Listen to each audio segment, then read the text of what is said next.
If you think Ottoman baths were just steamy rooms for getting clean, think again. What if I told you these ancient hammams were secret hubs of power, gossip, and even beauty science? The truth might shock you. From royal spa rituals to political deals struck under hot marble slabs, Ottoman baths were far more than a place to wash. In fact, Europeans visiting Istanbul in the 16th century were stunned by their sophistication, calling them palaces of hygiene that put their own cities to shame. But here's the twist. The Ottomans didn't just copy Roman bath culture, they hacked it. How? By turning bathing into an art of social engineering, skincare, and even diplomacy.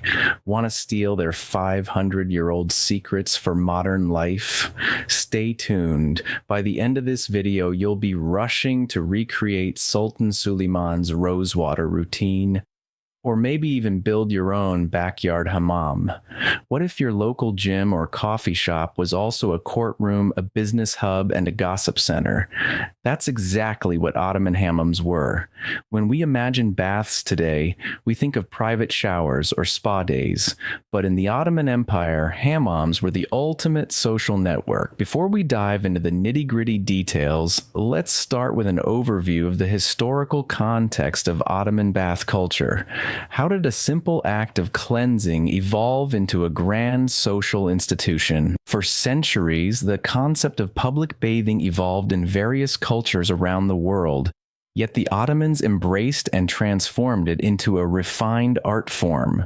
Drawing influences from ancient Roman baths and early Islamic traditions, Ottoman hammams became essential public spaces, accessible to both the elite and the common folk. They were built not only for practical needs, but also as a symbol of civilization and communal well-being. In the 16th century, Grand Vizier Sokollu Mehmed Pasha allegedly negotiated treaties with foreign ambassadors while soaking in a marble basin. Why? Because hammams were neutral ground. No weapons, no guards, just towels and trust. For Ottoman women, hammams were one of the few public spaces they could gather freely. They exchanged marriage proposals, shared herbal remedies, and even influenced politics. Rumor has it, Hürrem Sultan used hammam gossip to outmaneuver rivals in the palace. Skilled telaks, masseurs, and nodders, attendants, were local celebrities. Their techniques were passed down for generations, and their recommendations could make or break a product's reputation. Would you trust a politician who negotiates in a towel? Let me know in the comments. What if buildings could cure depression? Ottoman architects thought they could. They designed hammams with a blend of functionality and artistry. The layout typically consisted of a sequence of rooms with varying temperatures: the cool entrance hall, the warm chamber, and the hot, steamy core.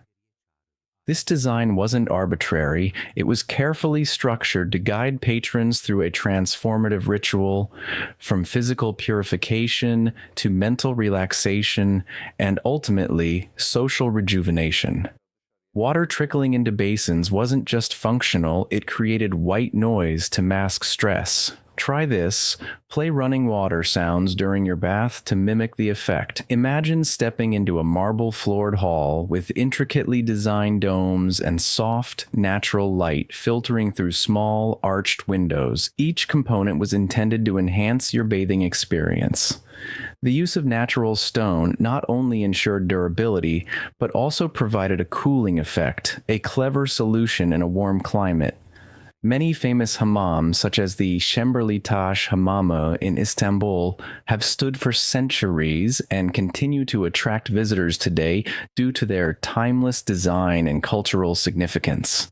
Bathing in a hammam was often accompanied by specific rituals. For instance, before entering the hot bath area, visitors would typically undergo a process of cleansing themselves in a warm transition room. This wasn't merely about physical cleanliness, it had symbolic undertones of purification. Celebrations, weddings, and even mourning rituals sometimes involved communal visits to the bath, cementing its role as a vital cultural institution. In many Ottoman texts and paintings, we see depictions of couples preparing for their wedding by visiting the hammam, a ritual believed to cleanse both body and spirit before stepping into a new chapter of life. The strategic use of heat was not only about providing warmth, it was about creating a therapeutic environment. The hammam's progression from a cool room to a hot room was carefully engineered. The hot chamber, or harare, was meticulously constructed to maximize steam and radiant heat, fostering deep relaxation and improved circulation. This sequence of temperature change is akin to modern practices of contrast bathing, which many athletes and wellness experts swear by today. Have you ever felt the rejuvenating power of moving from a warm shower to a cooler environment? Imagine experiencing that cycle with a centuries-old method optimized by brilliant architects and engineers. Water was a precious resource, and its careful management was critical. Hammams were designed with sophisticated plumbing systems that predated modern water distribution networks. Ingenious channels directed heated water from furnaces to various parts of the bath, ensuring a steady supply at all times. Even the drainage system was built to take advantage of gravity, a simple yet effective method to remove used water and maintain cleanliness. Some hammams featured a continuous water flow system where water, once heated, was cycled back after cooling, an early example of resource conservation that modern sustainability advocates admire. Now that we've discussed the historical and technical aspects of the hammam, let's explore its real-world impact on everyday life in the Ottoman Empire. Not only do these stories challenge common preconceptions about medieval cleanliness, but they also offer practical tips that you might even adapt for modern living. For many, the hammam was an essential part of daily life. Ottoman citizens, irrespective of their social standing, relied on regular bathing to maintain personal hygiene and social decorum. Unlike the notion that bathing was a sporadic luxury, records show that many people integrated regular visits into their weekly routines. Many assume that bathing was an occasional luxury reserved for the elite. However, Ottoman hammams functioned as comprehensive centers for well-being that provided essential hygiene to a broad spectrum of society, from the wealthiest nobles to the common laborers. In many Ottoman cities, the hammam was so integral that even public health policies were intertwined with its operations. There were regulations regarding hygiene practices, and the maintenance of these bathhouses was considered crucial for preventing disease outbreaks. Ottoman bath culture offers not only historical insight but also practical wisdom. For instance, the concept of alternating temperatures, moving from a warm environment to a hotter one and then cooling down, remains a staple in modern spa treatments. In addition, the therapeutic benefits of massage and communal bonding continue to be valued in today's wellness industry. Could you integrate a mini version of this ritual into your daily life, whether it's through a local spa or simply by creating a calming environment at home? These age-old practices underscore the importance of dedicated self-care time. There is growing evidence that a structured self-care routine can significantly improve physical and mental health. The Ottoman hammam was more than a means to wash away grime. It was a holistic ritual that rejuvenated the body, mind, and spirit.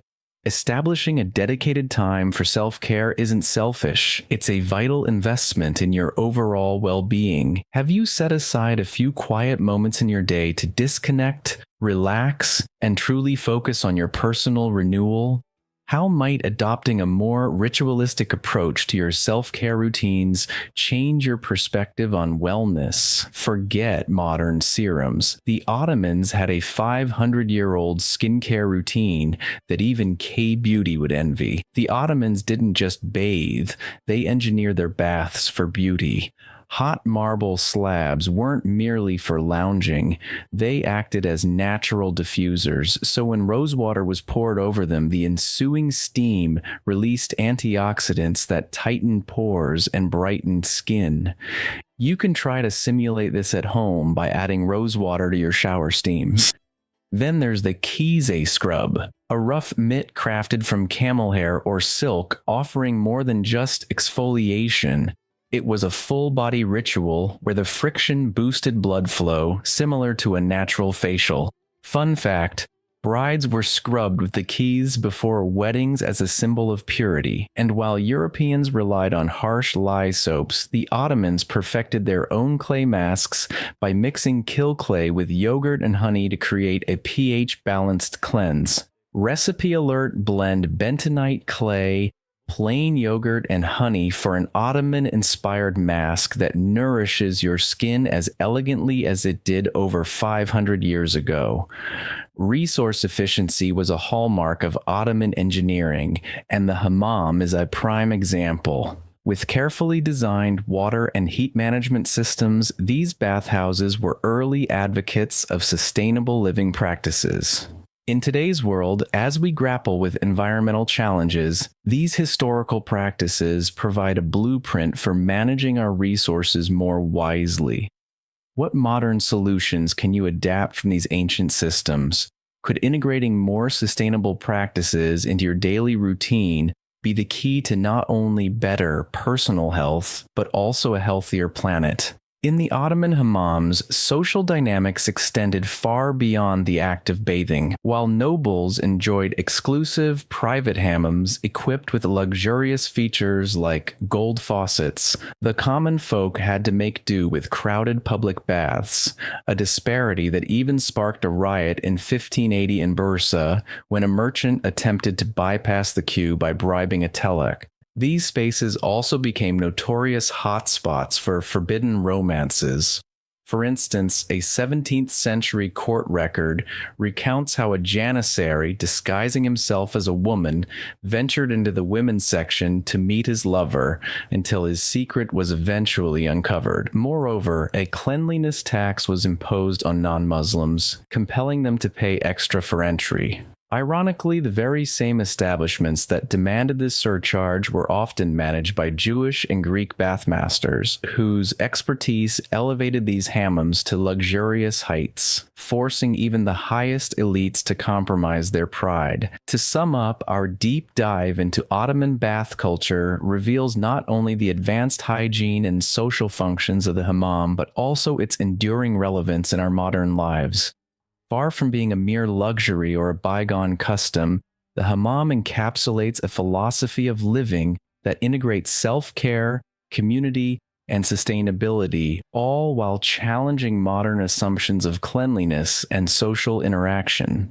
From its meticulously designed architecture and ingenious use of natural resources to its profound impact on social life and wellness, the Ottoman hammam invites us to rethink our own approaches to health and community.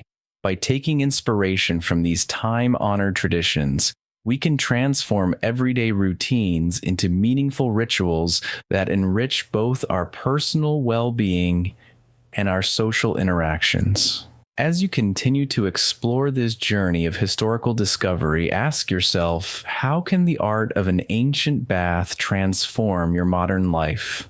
What small changes can you make today to integrate the wisdom of the past into your everyday routine? Thank you for joining this journey through time, where ancient practices remind us that true wisdom is timeless, and sometimes the truth might indeed surprise you. We've journeyed through the intricate world of Ottoman bath culture and beauty secrets, uncovering practices that seamlessly blend art, science, and community. From the luxurious yet practical design of hammams to the 500-year-old skincare rituals that could give even modern K-beauty a run for its money, the Ottoman approach to wellness remains both fascinating and highly relevant today. Now that you've discovered these timeless practices, we encourage you to share this knowledge with others. How do you think these ancient traditions could inspire your own daily routines or even influence modern wellness trends? Do you believe that revisiting historical methods can genuinely enhance our contemporary lifestyle? We'd love to hear your thoughts. Whether you're intrigued by the ingenious engineering behind the hammam, the social dynamics that once defined class and community, or the beauty rituals that continue to inspire modern skincare enthusiasts, leave your comments below, share your opinions, and let's spark a conversation that bridges centuries of wisdom with today's innovative spirit. Don't forget to like, share, and subscribe if you found this video thought-provoking.